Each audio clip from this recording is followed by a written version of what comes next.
and in this tutorial I'll show you how to make this embroidery hoop autumn wreath. I love how this project turned out, especially because I didn't have to buy any of the supplies for this. I already had this huge embroidery hoop laying around and I didn't anticipate using it anytime soon because I don't plan on embroidering anything quite that big anytime soon. If you want to see more tutorials like this one, let me know in the comments below. If you're not already subscribed, please hit that subscribe button, hit the notification bell next to it so you get updates when I post new videos. Follow me on social media at Katrinaosity, check out my podcast at MDXpods.com, and if you enjoyed this video, please click that like button, it really helps my videos get seen. For this project, you'll need a large embroidery hoop, artificial flowers, and whatever else you want to add to your wreath, as well as some twine or cording, a hot glue gun, hot glue, and some utility scissors.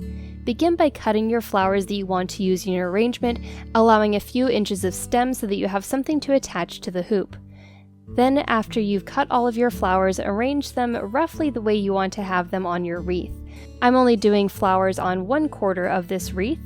Then begin applying your flowers with your hot glue. I recommend you start with the largest flower over the adjustable closure of the hoop. This way you're able to cover up that metal mechanism with the flower, and it also gives a slightly wider surface for your large flower to cling to.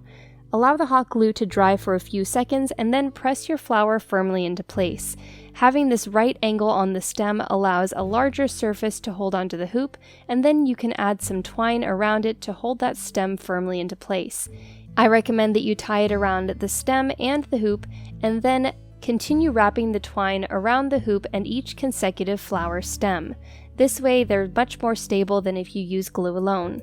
This way, if the glue fails, you'll still have something holding the flower into place and it won't get lost before you make a repair. Arrange your next largest flowers next to your largest center flower, and then slowly taper down the flower size until you get to the end of your arrangement.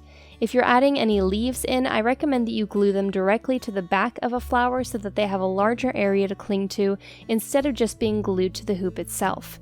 I like to use a wide variety of types of flowers as well as a wide variety of colors just to add a little bit more interest. What's nice about this process is that it's very straightforward and hard to mess up. Just be careful not to burn yourself with hot glue.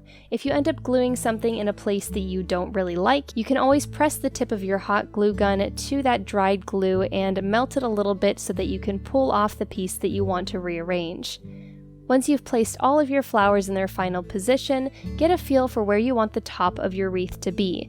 I decided to have my arrangement in the lower right corner of my wreath, so I'm attaching a loop at this top up here. You can add a hook if you want, but I just wrapped some of this cording several times around the hoop and then tied it into a loop at the top.